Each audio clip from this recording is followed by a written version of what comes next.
vamos fazer uma revisão do quarto EBEM, né? Uma revisão. O assunto da prova vai ser estatística.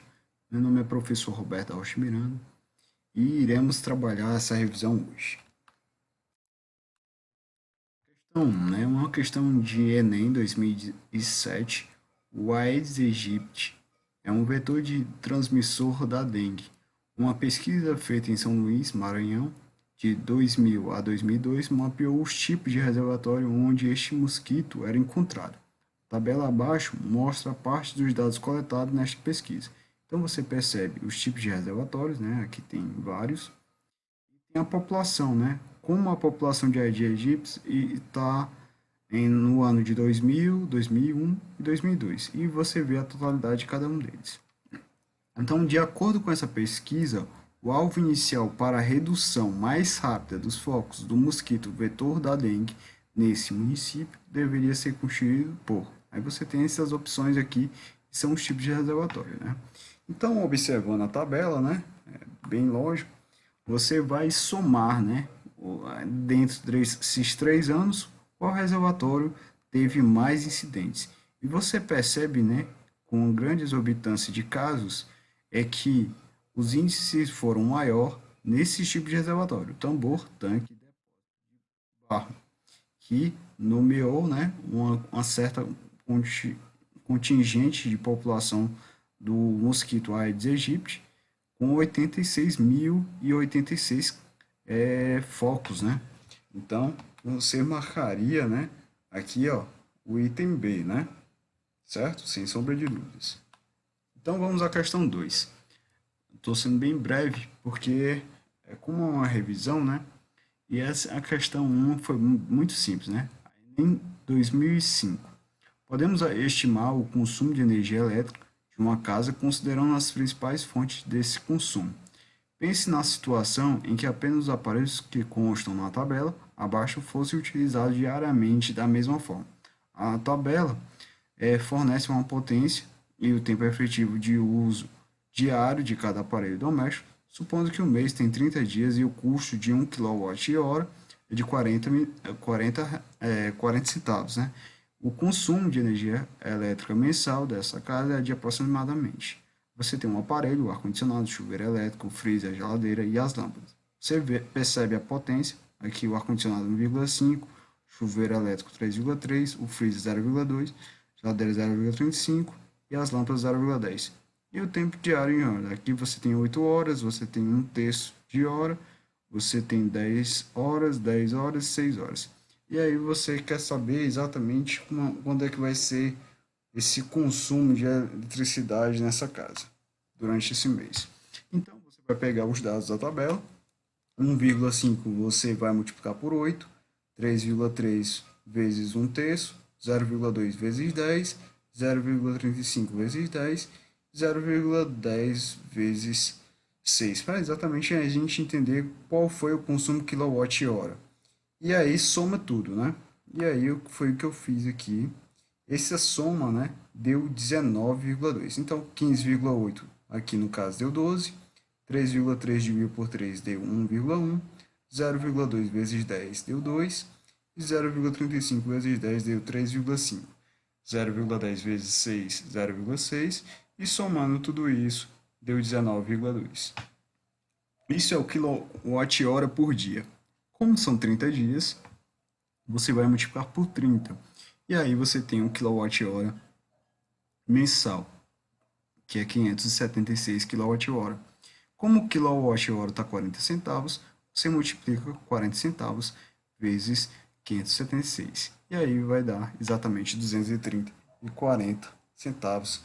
Que aí você marcaria o item E, né? Aqui tem indicando o item C, mas é o item E, certo? Então, questão 3.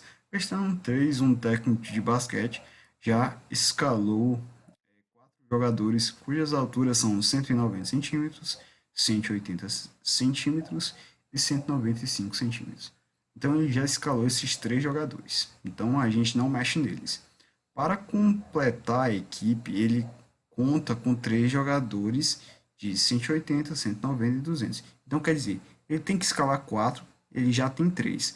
Então, dentro desses três que sobraram, ele vai escolher um ou dois, sei lá, que a escolha que ele faz, a média de altura da equipe fique acima de 187, a média, e o desvio padrão abaixo de 10 centímetros. Então, vamos analisar. Se eu analisar aqui, eu tenho 190, 180 e 195, que são os valores, aqui eu vou até explicitar aqui em vermelho, são os valores que a gente não mexe, né? Então, o que que a gente vai mudar? A gente vai utilizar só esses jogadores aqui como fosse o quarta escolha, né? No caso, eu vou indicar aqui de azul, né? Então, aqui você vai indicar o quarto jogador. Ó, você percebe isso aqui, ó, a única mudança que ocorre, eu vou enumerar de azul. Ó, de vermelho é os que não mexem, né? Você percebe que eles mexem, aqui ó, continua sendo os mesmos, né? Porque já são escolhidos. Então, esse aqui é o que falta. Se eu fizer, né, a média aritmética, vai dar 186,25. Então, aqui já está descartado, né? Essa situação, o primeiro jogador, que no caso é o de 180, o primeiro. Então, tudo que tiver primeiro aqui não é a resposta correta, né? Aqui, ó, primeiro, aí cancela. Qualquer um dos três, então já cancela também. Então, fica entre o C e o E. E agora, você percebe que se eu tirar a média com 190, dá 188,75. Vejamos, a média tem que estar acima de 187. Então, 188, válido, né? Da mesma forma, o 191,25, se eu fizer a média, também é válido. E aí, o que que falta para a gente entender melhor essa questão? A gente fica entre a C e a E, e o segundo ou o terceiro, ou somente o segundo. Então, vamos ver. Aqui, se a gente fazer o que a gente chama de desvio padrão, a gente vai pegar cada um dos jogadores, aqui, ó, 190, 180, 195, e aqui, ó, no caso específico, eu vou usar o 190.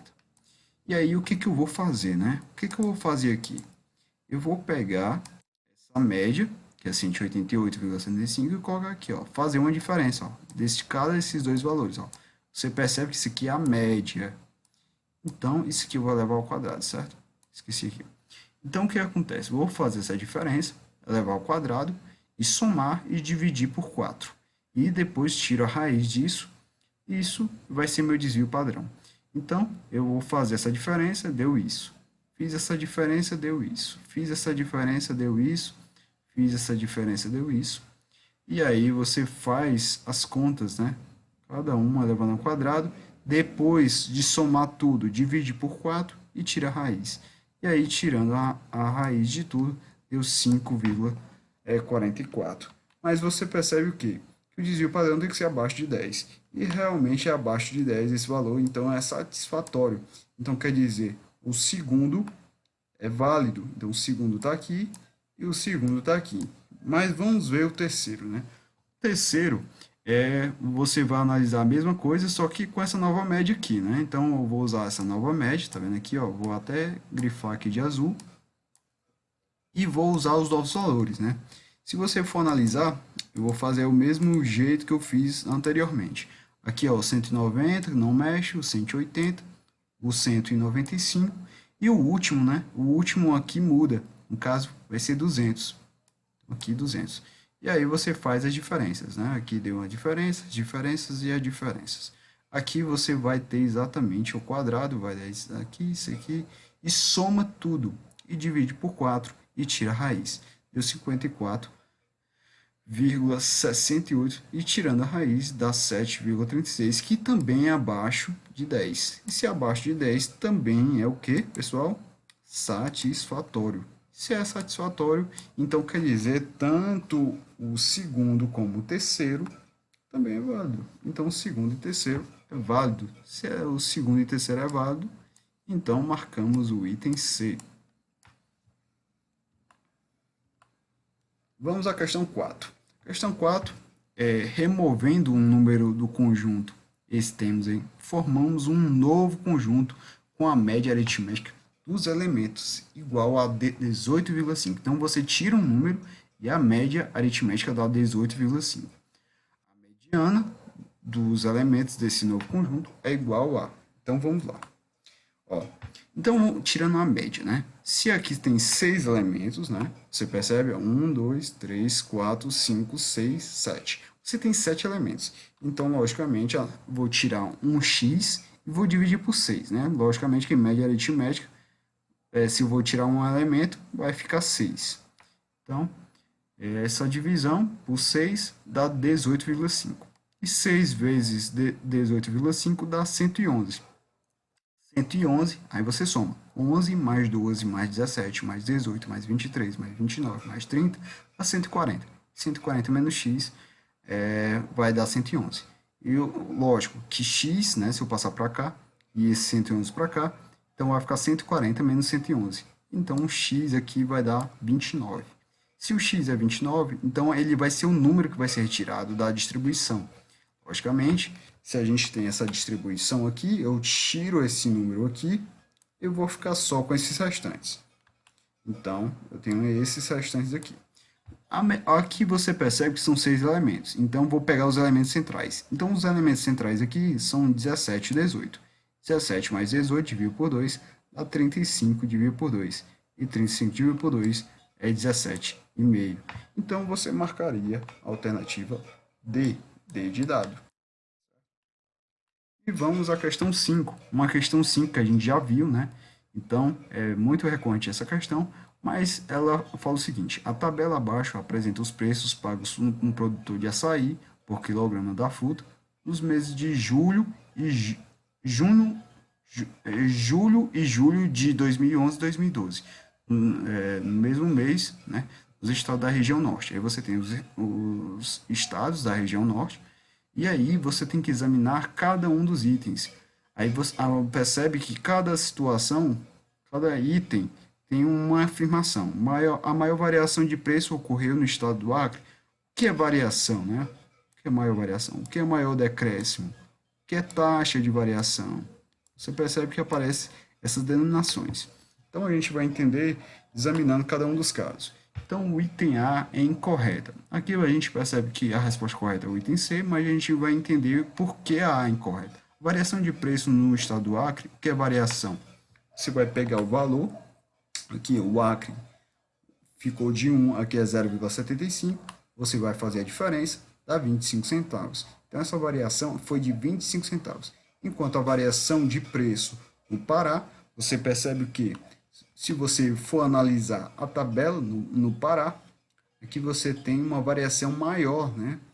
Então essa variação foi de 47, porque foi 169 menos 2,16. Isso dá 0,47, que é bem maior do que 0,25. Então, o item A é incorreto. E também incorreta B. A redução do preço no estado do Amazonas, você percebe a diferença de 4 centavos, enquanto no Pará foi de 47. Então, a redução de preço também foi maior no Pará, né? Então, não no Amazonas, como diz o item B. Então, é incorreta também. E correta o item C, porque a variação do estado do Maranhão foi aproximadamente, variação. Taxa de variação vai ser pegar o preço atual menos o preço inicial e dividir pelo preço inicial e multiplicar por 100. Isso aqui vai dar aproximadamente 13%, que é exatamente o que é dito no item C. E o item D, incorreta porque a taxa de variação do Pará, você tem o valor atual, que é 169, menos o anterior, e dividir pelo anterior vezes 100. Exatamente o mesmo processo que ocorreu no item C. Só que essa variação foi de redução, né? Então, a redução, porque o valor atual ficou menor do que o anterior, então é uma redução de 22%, que não é o caso. A redução aqui é de 15%, e que é diferente, né? Então, é incorreta o item D. E incorreto o item A, porque o maior preço pago de julho de 2012 foi no estado do Pará, e não de Amapá, como diz o item E, certo? Então, finalizamos a nossa questão, né, marcando o item C de opção correta. E até mais.